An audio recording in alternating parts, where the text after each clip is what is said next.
everyone, welcome back to the channel. It's Comics with Callaway, and today we've got a review of AQUAMAN Deep Dives, the latest in the digital first but printed first issues.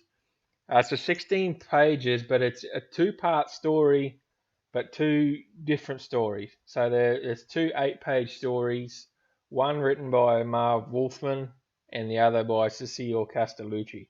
So they were both pretty good, and even though they're only 8 pages each, but the Castellucci one was I was a bit after the disaster was her Female Furies miniseries, but it was okay. Her book was pretty good in that, even though it was only 8 pages, so it is what it is. And Marv Wolfman's book, his was good too. It was a bit of it was a bit more into the Scorpio story, how we've had the previous 3 books about who's a Scorpio and stuff. So this one was just a bit more about that. And the Castellucci one was about a pod of whales that were endangered, and they come across a naval ship that was doing sonar tests, and the whales sort of got into a spot where they shouldn't have been, and the sonar from the ship sort of sent them in a bit of a frenzy, and they attacked, and they were in danger. So let's get into it. So this one picks up, the Marv Wolfman one is the Scorpio. Remember Scorpio and the other 3 books? Well, that gang of terrorists try to kill Aquaman to then kidnap him after he's dead. So this first few pages is they've attacked him, and they've hit him with a plasma dart, which freezes the water in his lungs, and in turn he's meant to suffocate and die underwater. So, and in this dart is actually a tracking device as well, so he can't get away. So his idea is to try and run away. He knows every inch of the ocean, and he wants to find a air pocket in the water, in the ocean somewhere, because he's only got about a minute worth of oxygen, so he's going to die. So they send out these exploding bomb things here, you can see here, and it causes a big explosion. So he uses that to find an air pocket. But as the leader of the Scorpion gang says, he says, "We told you we put a tracker in the dart we shot you with, so we're going to be able to find you." So Aquaman actually plays dead. So they get into a fight, and Comixology is awful, isn't it? Trying to do a review here, Comixology, and you're ruining the viewing experience.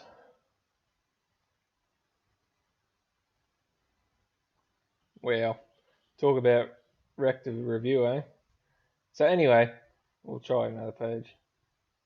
So they take him to this doctor, where they want the doctor to, he's the leading doctor in his field, this Dr. Sinclair, and they wanted him. The page I want to show you, and Comixology is being stupid on the page I want to show you guys. Oh. So yeah, so they want the doctor to work on Aquaman to try and make a super soldier out of, so like he's half Atlantean, half human, that they can use to attack Atlantis. So their whole idea is to catch Aquaman, kill him, and then use a doctor to do experiments on him to try and make a superhuman of all different worlds that they can use to take over Atlantis and the world. So theoretically, if they have this superhuman that can breathe underwater, that can breathe on land, they can conquer the world, they can conquer the ocean, and they can conquer the land. But Aquaman's only plain dead, and when he wakes up, he gets the leader, and the leader runs, and that's how it ends. And Aquaman uses his friends in the ocean to stop him, because in this book, the leader here, you can see at the top of the screen, he was like, your friends can't help you. You've got no friends. And he's like, they were only just, and Aquaman reveals that they were only just holding back. They didn't want to get, he didn't want them involved until they needed to be. And then when they could strike, they'd strike. Um, the art is done by Pop Man, I think it's even now. Very good. It's very nice art. The colours by Tony Avina. So for 8 pages, it was really good. So basically, the plot is there's an evil villain. He tries to capture Aquaman, and whether he's dead or alive, so they can take him to an advanced doctor to take samples of his DNA and his biological cells, so they can create a superhuman that can breathe on land and can breathe underwater, so they can take over the world.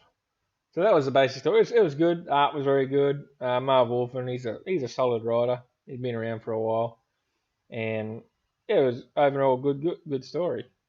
Now this is a Cecile Castellucci one. This is the one I was a bit hesitant about because we know what she's like, and if it was her name on the book and it was a full price book, there's no way I would buy it. But I'm not going to waste my money on her. But because it's only $1.50 and there's Marv Wolfman as well, I figure why not? I can do a review of it.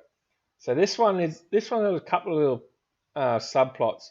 So the whole issue is Aquaman and Mera talking about raising a family together and how she thinks Aquaman would be a good dad. And it, I give Cecile credit. I do what she did with the dialogue and the interaction between Aquaman and Mera in this book was classic Aquaman and Mera. Couple in love, they love each other, and she really brought that out in this book. And in this, it's only 8 issues, but it was really good. She brought out the classic Aquaman and Mera, a couple. They do everything together. They love each other. They're torn between. Mera doesn't really want to have a child now when they're fighting in the ocean and there's things happening on land, and Aquaman says there's always going to be stuff going on. You can never get away from it. If you don't want to have a child because you think the environment in this world is bad in bad times, you'll never have one because there's always going to be bad times. There's always going to be something that needs a solution. There's always going to be a problem, and it's just Arthur was basically that's just life. That's what you got to do. As a problem occurs in your life, you do it, you deal with it, and you move on. He said there's always going to be roadblocks, and you just got to tackle them roadblocks, beat them, and keep moving. So I really like the interaction between the two characters in that sense. And there's this shipping trawler, and they're obviously marine biologists and stuff, and they're aware that they're not allowed near the whale zones because they can get fined and they can break environmental protection laws and all that. But the sonar in that has caused the pod of whales to sort of go into a bit of a frenzy and go off course.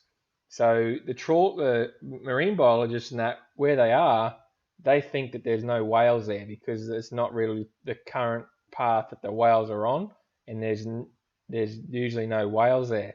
But then something's gone wrong with the whales, and they've gotten off course in their direction of the sea current and stuff, and they've ended up in the wrong place. And then the sonar from their little the submarine underneath, it sent the whales into a bit of a frenzy, and they've attacked. And now this submarine's filling with water. They're going to die, and it was a good issue. It was really good. So the whales have got off track, and they've got into the wrong spot of the ocean where people know they're not normally, and they're attacking. But the people on the boat know they're only attacking because they're scared and they've been taken off guard. So that's when Aquaman and Mera and that come in, and they tell them, we'll try and save the whales, and you head northwest to avoid the whales, and we'll try and save your submarine and crew underneath. And they said, we'll go northwest, but we can't go too far while our men and women are in the submarine in danger. So then Aquaman and Mera, they go down, they try and save it, and they realize what's happened. And then at the end of the book, they realize I'll read this page of dialogue. They said, this is Aquaman talking to the ship people. Mark these coordinates as off limits for exercises. The current has changed and the whales have priority. So the current has changed the ocean, and now the whales are following the current, and they're going in an area where the citizens of like normal people, not Atlantis, like normal humans, this is where that whales normally wouldn't be, but now they are there. So they're like, thank you, we'll take it from here and get our people to safety. And then Mera's like, we saved a family today. And Arthur said, and help build a bridge between the surface and the underwater. The ocean is my family, and so are you, Arthur. Let's start a family soon. And Aquaman's like, I feel the same way. So for $1.50 down here in Australia, this 16 pages, it was worth it. The story was good. I was a bit worried about the Cecil Castellucci story because we know what she's like, but she really brought out the love and the interaction and dialogue between the Aquaman and Mera, classic Aquaman and Mera.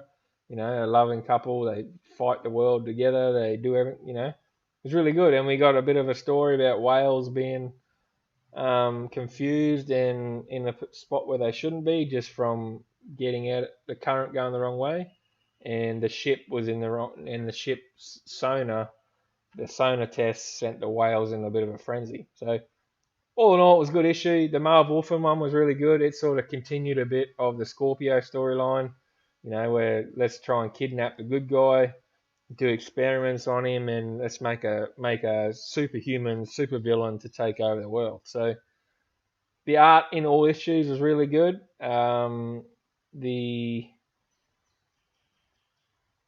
art in the you got to be kidding. The art was written by the same. The colors in the second part were by different colorists, Rex Locus, but the pencils were done by the same person, Popman and Popman. So all in all, good issue. I think it's 99 cents in America, $1.50 down here. It was worth it for something to read, and yeah, guys, it's what it is. Check it out. Hope you like the review. Like, subscribe, hit the bell for notifications. Be much appreciated. Thanks for the support, and I'll keep bringing you more videos. Thanks, guys.